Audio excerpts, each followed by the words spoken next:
Вітаю вас, друзі! Російські пропагандисти ставлять одне важливе та дуже правильне питання. Ну что, Белгород, спишь? Белгород, спишь?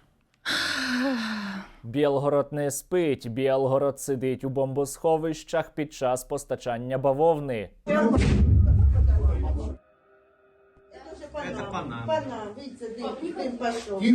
У Білгороді ніколи такого не було, але тепер є постійно, щодня, завдяки Владимиру Путіну, який почав повномасштабну війну.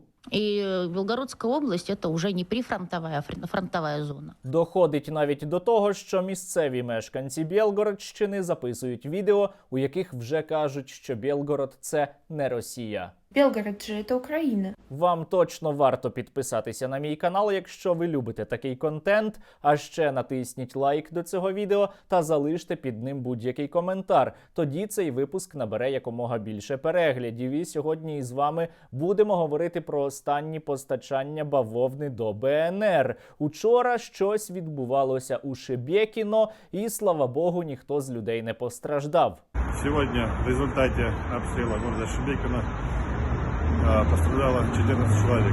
Росія так успішно веде війну проти України, що вже на території Росії усі звикають до постійних бойових дій. Ну, здесь, наверное, на Белгородчине никого не удивить. Але деякі росіяни усе ж таки звикнути не можуть та записують відеозвернення про те, як їм страшно.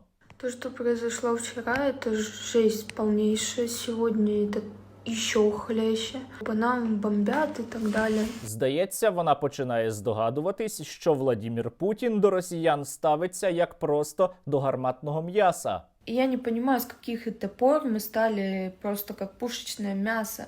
Превратили в пушечное мясо. Поки Росія не почала війну проти України, у росіян усе було спокійно, усе було гаразд. А тепер росіяни постійно живуть у страху і ще й помирають регулярно на території України. А ось оця росіянка боїться усього на світі, а особливо людей у формі. Меня кошмары никак не отпускают, и я не знаю, что уже делать, как лечиться. Ну, нравится, не нравится, терпи, моя красавица. Я боюсь, если честно, всех, кто одет в военную форму. Біднесенька, напевно, їй варто поспівчувати. Тільки тут є один нюанс. Коли Росія почала повномасштабне вторгнення 24 лютого, ця росіянка цілий місяць мовчала, а потім писала про хорошу погоду 24 березня. А після того робила торти на підтримку вбивств українців. Сегодня во сне я кричала. Напевно, просто торти виявилися несмачними. Ну а Білгород Владимир Путін вирішив просто принести у жертву. Йому плювати на своїх же громадян. Ну, что такое пожертвовать небольшим населением?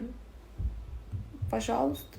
Все это происходит, все мои слова подтверждаются. І ця росіянка, вона могла би зрештою сказати, що війна, виявляється, це погано. Виявляється, їхати у чужу країну, вбивати чужих людей, тобто нас із вами, це недобре. Треба війну зупинити, але ні. Усе, на що вона здатна, це спакувати свої манатки, щоби тікати і мовчати далі або просто підтримувати війну.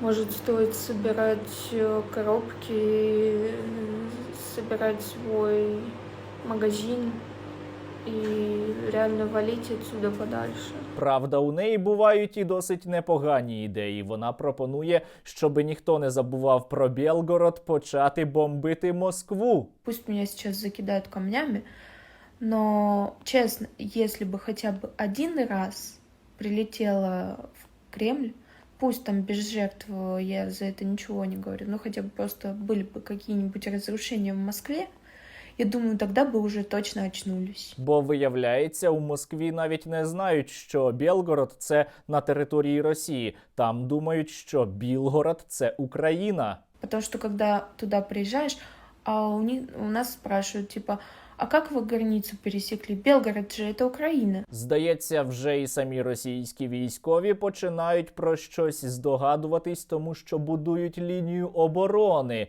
у Білгородській області. Здесь происходит строительство линии обороны Вагнера. Возьмем Киев!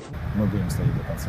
Цікаво, вони і справді вважають, що їм зможуть допомогти якісь там пірамідки? Золотая пирамида Юшинсе. Аналогічні пірамідки росіяни розкладають також і на території нашої Луганської області. Правда, ця серйозна велика лінія оборони має протяжність аж 1,6 кілометри, і росіяни не враховують такий важливий нюанс, що пірамідки від бавовни не рятують. У вас же есть прекрасное слово «бавовна». Вот вы стреляете по нам, вы убиваете наших людей, а потом «бавовна». Так, це виявляється, ми казали весь час, що у росіян там відбуваються хлопки, а не самі росіяни. После серии громких хлопков в Белгороде Потом был хлопок. Второй хлопок. Хлопков. Сначала было 4 хлопка, на 5-й вспышка. хлопки произошли. Словом, завдяки агресії Росії проти України справи у Білгороді йдуть якось не дуже. Росіяни там живуть у підвалах, деякі тікають, а російські пропагандисти, коли приїздять до Білгорода, дивуються. Вони ж наче поїхали з війни, а потрапили на війну. Я думал, я с войны приехал отдохнуть немножко. А у вас тут вон чего.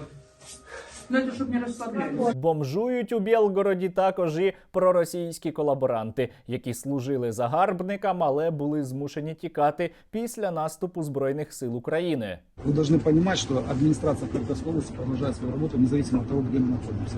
Мы такие же, как и вы, вынужденные переселенцы. А ще у Білгороді можна постійно бачити зростання кількості могил російських солдат, які подохли на війні проти України. Специальная военная операция.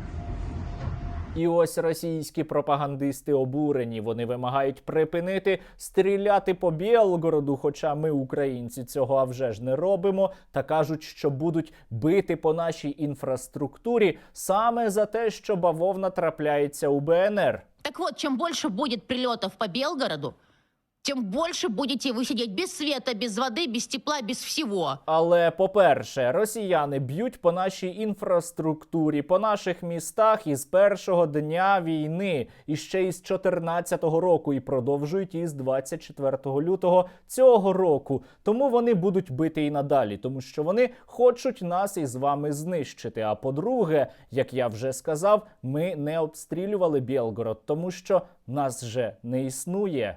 Нет никаких украинцев.